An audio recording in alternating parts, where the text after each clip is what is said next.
ప్రియ దేవుని బిడ్డలారా, బైబిల్ చదవటం వినటం వల్ల మనలో విశ్వాసం పెరుగుతుంది. మన మార్గానికి త్రోవ చూపుతుంది. సమస్త జనులను శిష్యులనుగా చేయుడి మత్తయి 28:19 వచనంలో దేవుని వాక్యం తెలియచేస్తోంది. తెలుగు బైబిల్స్ను ఆర్ఆర్కే మూర్తి గారు రీసెర్చ్ చేసి విశ్లేషణ చేసిన బైబిల్లోని ప్రతి అధ్యాయాలను వచనాలను వరుస క్రమంలో అనగా ఆదికాండం నుండి ప్రకటనా గ్రంథం వరకు ఇవ్వబడుతుంది.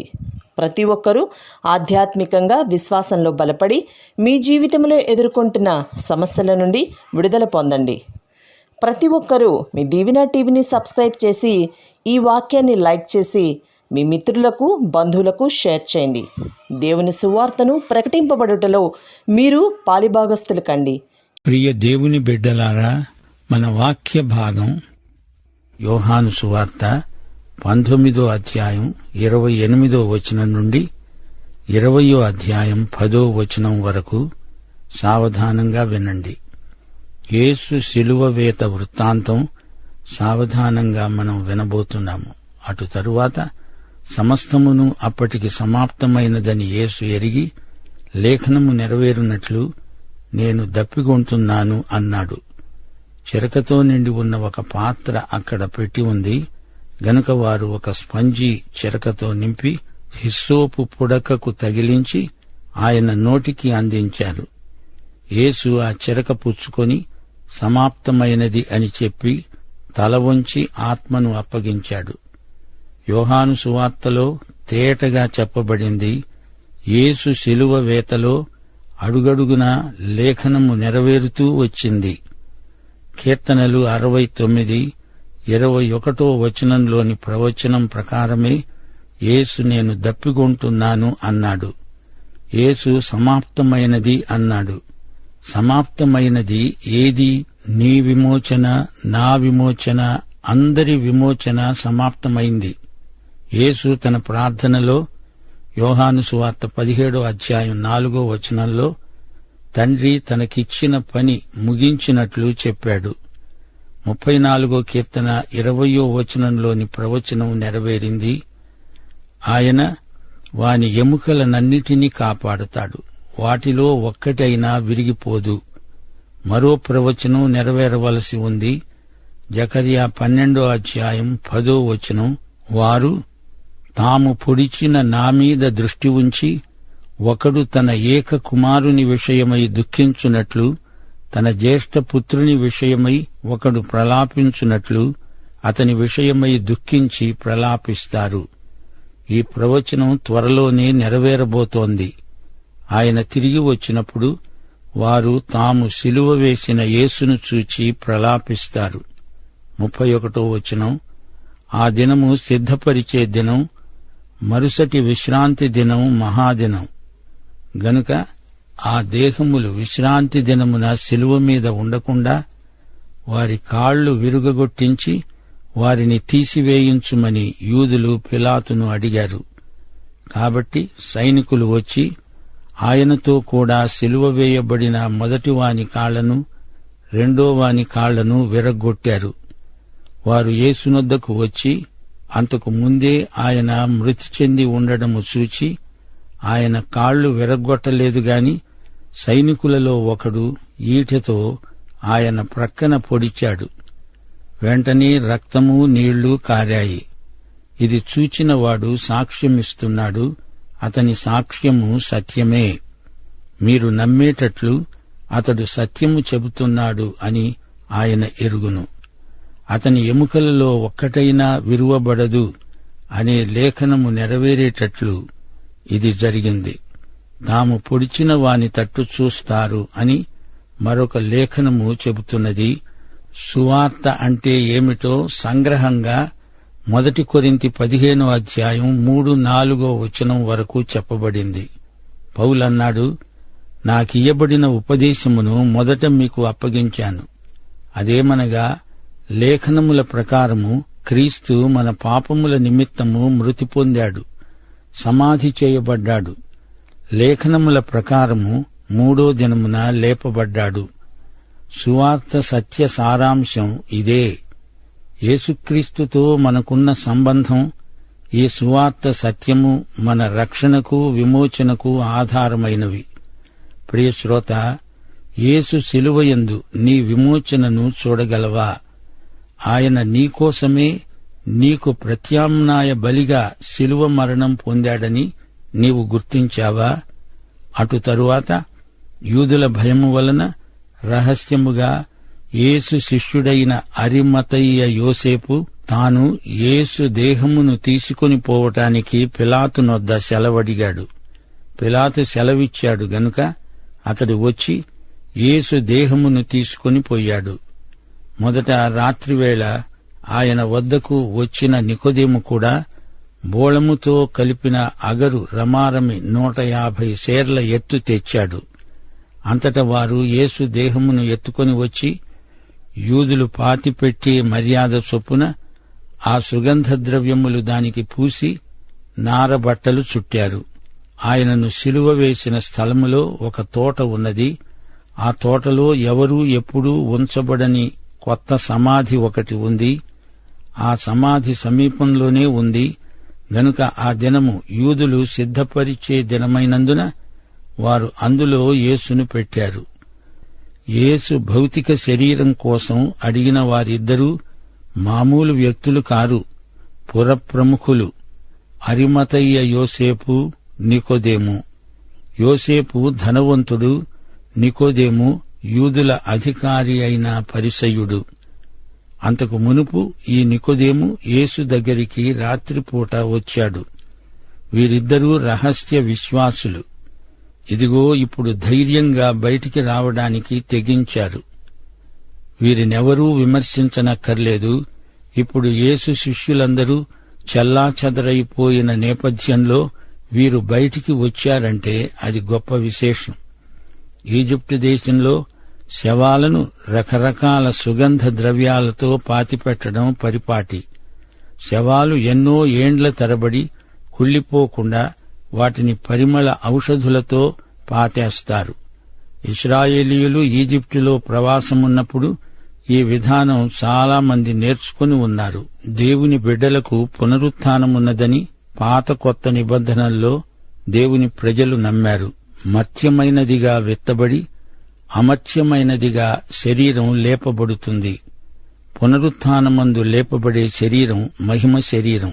అందుకే సమాధి చేయబడే శరీరాన్ని జాగ్రత్తగా పరిమళ ద్రవ్యాలతో సమాధి చేస్తారు. శవం బరువులో సగం బరువు గల సువాసన ద్రవ్యాలు శరీరానికి మెత్తుతారు. 150 సేర్ల అగరు అంటే ఆయన భౌతిక కాయం, దానికి రెట్టింపు బరువు ఉంది. శరీరంలోని ప్రతి అవయవం నారబట్టలతో చుట్టుతారు. యేసు పునరుత్థానుడై లేచిన ఉదయం సమాధిలో యోహాను చూచిందేమిటి? నారబట్టలలో యేసు లేడు, అవి అలాగే విడిచిపెట్టబడి ఉన్నాయి. అప్పుడు యోహాను యేసు పునరుత్థానాన్ని పూర్తిగా నమ్మాడు. పస్కా ఘడియలు వచ్చేస్తున్నాయి, అందుకే వీరికి అంత హడావిడి. పరిమళ ద్రవ్యాల సేకరణ ఇంకా ముగించలేదు. అందుకే పస్కా పండుగ తర్వాత స్త్రీలు మరికొన్ని పరిమళ ద్రవ్యాలు తేవడం జరిగింది. శ్రోతలు రండి, ఇప్పుడు మనం 20వ అధ్యాయంలోకి వెడదాము. ఈ అధ్యాయంలో యేసు పునరుత్థాన వృత్తాంతం ఉంది. క్రైస్తవ విశ్వాసంలోని జీవనాడి పునరుత్థానం. యేసు మరణాన్ని గురించి ఎంతైనా చెప్పుకుంటాము, అయితే దానితో సమానంగా పునరుత్థానాన్ని కూడా మనం ప్రాముఖ్యంగా ఎంచి మాట్లాడాలి. ఈస్టర్ వస్తేనే కాని మన వారికి పునరుత్థానం జ్ఞాపకం రాదు. పేతురు చేసిన పెంతెకోస్తు ప్రసంగం మొదలుకొని అపోస్తలుల ప్రబోధాలలో ఎక్కువ యేసు పునరుత్థానమే ప్రస్తావించబడింది. యోహాను సువార్త 20వ అధ్యాయం 1 నుండి 10వ వచనం వరకు. ఆదివారమున ఇంకా చీకటిగా ఉన్నప్పుడు మగ్దలేనే మరియ పెందలకడ సమాధి వద్దకు వచ్చి సమాధి మీద ఉన్న రాయి తీయబడి ఉండడం చూచింది. గనుక ఆమె పరుగెత్తుకొని సీమోను పేతురు నొద్దకు, యేసు ప్రేమించిన ఆ మరి ఒక శిష్యుని వద్దకు వచ్చి అన్నది, ప్రభువును సమాధిలో నుండి ఎత్తుకొని పోయారు, ఆయనను ఎక్కడ ఉంచారో ఎరుగము. కాబట్టి పేతురు ఆ శిష్యుడు బయలుదేరి సమాధి వద్దకు వచ్చారు.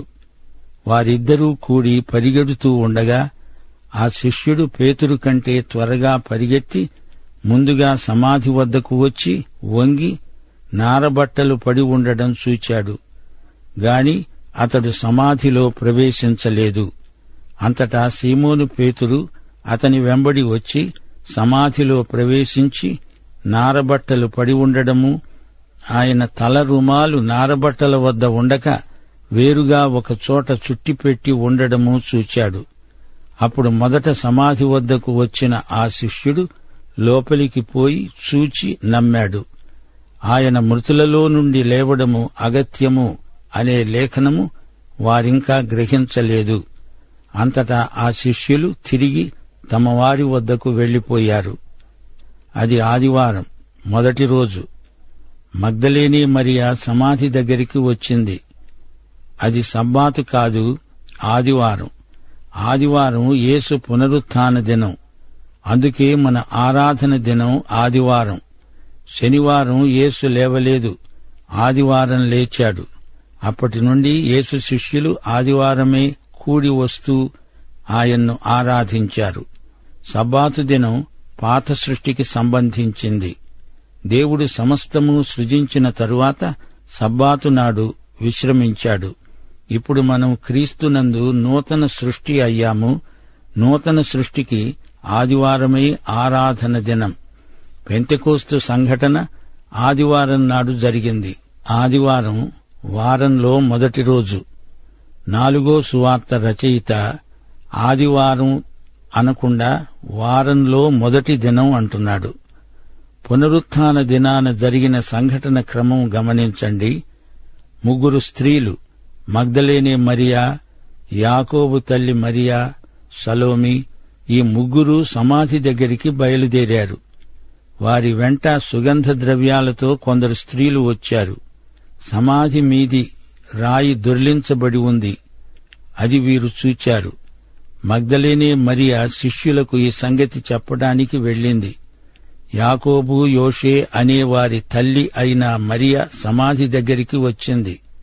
దేవదూత ఆమెకు కనిపించాడు. ఈమె వెళ్లి సుగంధ ద్రవ్యాలు తెస్తున్న స్త్రీలకు ఈ సంగతి చెప్పింది. మగ్దలేనే మరియ చెప్పింది విని పేతురు, యోహాను సమాధి దగ్గరికి వచ్చారు, చూచారు. అది ఖాళీ సమాధి. వారు వెళ్లిపోయారు. మగ్దలేనే మరియ ఏడుస్తూ సమాధి దగ్గరికి వచ్చింది. 2 దేవదూతలను చూచింది. ఆ తరువాత యేసే ఆమెకు కనిపించాడు. ఈ సంగతి చెప్పటానికి ప్రభువే ఆమెను సహోదరుల వద్దకు పంపించాడు. యాకోబు తల్లి మరియా సుగంధ ద్రవ్యాలను తెచ్చే స్త్రీలను కలుసుకుంది. వీరంతా 2 దేవదూతలను చూచారు. దేవదూతలు వారితో మాట్లాడారు. వారు శిష్యుల దగ్గరికి వెడుతూ ఉంటే యేసు వారికి కనిపించాడు. మగ్దలేని మరియ నుండి యేసు 7 దయ్యాలను అంతకుముందు వెళ్లగొట్టాడు. తనను స్వస్థపరిచినందుకు ఆమెకు యేసు పట్ల ఎంతో కృతజ్ఞత. యేసు దేహం కనపడకపోయేసరికి ఆమె కంగారుగా శిష్యులైన యోహాను, పేతురు దగ్గరికి పరిగెత్తుకుంటూ వెళ్ళింది. యేసు ప్రేమించిన శిష్యుడు అంటే యోహానే, ఈ సువార్త రచయిత. తన పేరు చెప్పుకోకుండా యేసు ప్రేమించిన శిష్యుడు అని తనను తాను పరిచయం చేసుకోవడం ఇతనికెంతో ఇష్టం. యూదా తప్ప మరి ఏ ఇతర శిష్యుడైనా ఇదే బిరుదు పెట్టుకోగలడు. యేసు ప్రేమించిన శిష్యుడు. ఎంత మంచి బిరుదమిది! యూదాపత్రిక 21వ వచనం అంటోంది, నిత్యజీవార్థమైన మన ప్రభువగు యేసుక్రీస్తు కనికరము కొరకు కనిపెట్టుతూ దేవుని ప్రేమలో నిలిచి ఉండేటట్లు కాచుకొని ఉండండి. యేసు నిన్ను ప్రేమిస్తున్నాడంటే నీవు ఆయన ప్రేమలో నిలిచి ఉండాలి గదా. దేవుడు నిన్ను ప్రేమించకుండా ఉండలేడు. యేసు ప్రియ శిష్యుడు అని చెప్పుకోవటంలో ఎంతో అతిశయిస్తాము మనం. సీమోను, పేతురు, యోహాను ఎప్పుడూ కలిసే ఉంటారు. యోహానైతే పేతురును విడిచి ఉండడు. వారి సహోదర ప్రేమ అలాంటిది. పేతురు 3 సార్లు ప్రభువును ఎరగనన్నాడు అని మిగతా శిష్యులు అతన్ని దూరంగా ఉంచిన మాట నిజమే గాని యోహాను పేతురుతోనే ఉన్నాడు. యోహానును బట్టి పేతురుకు ఎంతో ఆదరణ. యోహాను అంటే ఉరుము పుత్రుడు గాని అతడే ప్రేమ అపోస్తలుడయ్యాడు. అతని వ్యక్తిత్వం యేసుప్రభువు చేత ఎంతగానో ప్రభావితమైంది. మగ్దలేనే మరియకు పునరుత్థానం సంగతే తెలియదు. ఆమెకు ఆ ఆలోచనే లేదు. తన ప్రభువు శరీరాన్ని ఎవరో దొంగిలించుకుపోయారు అనుకుంటోంది. మతనాయకులు అదే ప్రచారం చేశారు. ఆయన భౌతిక కాయాన్ని ఎవరో దొంగిలించారు. మరియ అపోహ, ఈ మతనాయకులే ఆ పని చేసి ఉండవచ్చు అని. ఆ మతనాయకులకు ఎవడైనా యేసు దేహమిస్తే ఎంతైనా డబ్బు ఇచ్చి ఉండేవారు. సీమోను పేతురు యోహానులకు కూడా పునరుత్థాన సత్యం వారి మనస్సులకు స్ఫురించలేదు. మరియా మసక చీకట్లో సరిగ్గా చూచిందో లేదో అనుకున్నారు. రాయి దొర్లించబడి ఉంది అని చెబుతోంది. భయంతో ఈమె పరిగెత్తుకుంటూ వచ్చింది. లేదా మరో సమాధి చూచి అది యేసు సమాధి అనుకుని భ్రమపడిందేమో. శిష్యులు తామే స్వయంగా సమాధి దగ్గరికి బయలుదేరారు. సజీవుల కోసం ఎవరైనా సమాధిలోకి పోయి వెతుకుతారా? అక్కడ సజీవుడు ఉంటాడని వారు అనుకోలేదు. యేసు భౌతిక కాయం చూస్తాము అని వారు ఆశించారు. యోహాను వయస్సులో ఇతర శిష్యుల కంటే చిన్నవాడు, యువకుడు. అందుకే పేతురు కంటే ముందుగా పరిగెత్తి సమాధి స్థలానికి చేరుకున్నాడు. యోహాను సమాధిలోకి చూచాడు. యేసు దేహం అందులో లేదు. నమ్మాడు. యేసు నిజంగా మృతులలో నుండి లేచాడు. అంతే. తను లోపలికి వెళ్లలేదు. లోపలికి తొంగి చూచాడు. నారబట్టలు అలాగే పడి ఉన్నాయి. ప్రభువు లేచాడు. ఆయన పునరుత్థానం చెందాడు. ఆ వెనకడితే సీమోను పేతురు రొప్పుకుంటూ పరుగు పరుగున వచ్చేశాడు. వెలుపలి నుంచి చూడడం కాదు, లోపలికి సమాధిలోకి ప్రవేశించి చూచాడు. తలరుమాలు ఒకచోట, మిగతా బట్టలు ఒకచోట ఎక్కడివక్కడే పడేసి ఉన్నాయి. అంతకు ముందే యేసు దేహాన్ని సుగంధ ద్రవ్యాలు పెట్టి నారబట్టలతో చుట్టిపెట్టింది ఎవరు? అరిమతయ్య, యోసేపు, నికోదేము. యేసు ఎలా లేచాడు? విత్తనం భూమిలో నాటబడినప్పుడు అది మొక్కగా లేస్తుంది. గోధుమ గింజ భూమిలో పడి చస్తేనే కాని అది ఫలించదు, ఒంటిగానే ఉండిపోతుంది. భౌతిక కాయం గింజలాగా భూమిలో పడి చచ్చింది. అందులో నుండి యేసు ప్రభువు మహిమ శరీరం లేచింది. అదే పునరుత్థానం. యేసు సజీవంగా లేచాడు. యేసు ప్రభువు లాజరును లేపాడు. మీకు జ్ఞాపకముందా? అతడు లేచినప్పుడు అతని శరీరం ప్రేత వస్త్రాలతో చుట్టబడి కట్టబడి ఉంది. అతని కట్లు విప్పి పోనీయండి అన్నాడు ప్రభువు. లాజరు ప్రేత వస్త్రాలను తొలగించాలి. ఆ తరువాత లాజరు మళ్లీ చనిపోయాడు. అదేమీ తప్పదు. అయితే యేసు మహిమ శరీరంతో లేచాడు గనుక మళ్లీ ఆయన చనిపోడు.